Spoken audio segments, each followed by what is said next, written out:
Okay, so this is my Carter Talon 150cc swap to 500cc V-twin go-kart.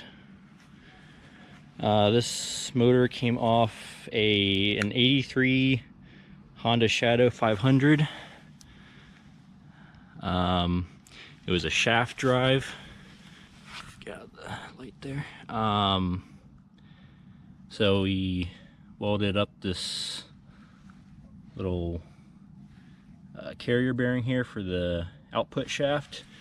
And that goes down to a jack shaft and then runs over to that sprocket and then down to the axle. And then this right here is the shifter cable, runs up here. It's one of those what do they call them, control cables, like off of boats, the steering part of a boat. So you can pull or push on it. Works great. This is a shifter. It is 1 forward, 5 back, so it's a 6-speed. This is the clutch right here. Didn't do a foot clutch, mainly because that was easier and there's not a whole lot of foot room as there is right now. And looking back, I would have done it like this even if we had enough foot room, just because off-road, feathering a clutch with your hand is a lot easier than doing it with your foot when you're bouncing around a lot. So yeah, I had to do a decent amount of modifications. Nothing about it is pretty, but it sounds good and it works good. So that's all that matters to me. I think everything on the front end is pretty much stock.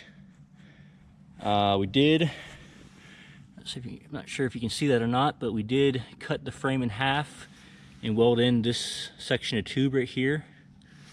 We lengthened it about 6.5 inches so that I could fit in it better. So I got pretty long legs. Yeah, so far everything's held up fantastic. The air filters, they're kind of small. I need to get some bigger ones eventually, but I might not, just because it doesn't really seem to affect the top end much. And if you're going full throttle on this thing, you're gonna crap your pants. So yeah, just a lawn tractor battery, and we'll get this fired up and take it for a spin. All right, so it's all warmed up, so now I'll take it for a rip. Hopefully, or I have the camera mounted, it won't vibrate too much.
Okay, so that was not the best idea, maybe. By the way, I forgot to say that was a mirror. Got a little pin going through there so I can remove it easily. It needs washed off now really, really badly. Yeah, well, that's why we have a power washer.